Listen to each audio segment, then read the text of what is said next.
ઝૂંપડા પાસે ગયા, જોયું તો મેઘાનું જ ઝૂંપડું હતું. બે ભેગા ભાઈઓ થયા ને માતાજીને પ્રાર્થના કરી, માતાજીના જાપ ચાલુ કર્યા અને બે ભાઈઓ સુખ દુઃખની વાતો કરે છે. એને જે માં ભેળા રહ્યા એવા આપણે સૌને ભેળા રે.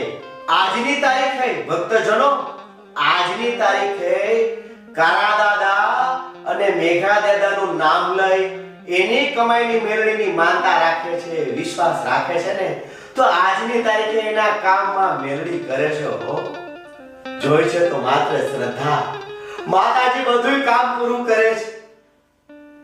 જ્યાં શ્રદ્ધા હોય છે ને ત્યાં પુરાવાની જરૂર નથી હોતી. જો તમારામાં શ્રદ્ધા હશે તો માં મેળવી તમારા કામ પૂરા કરશે. જય માં મેળવી ભક્તજનો, જય માં મેળવી.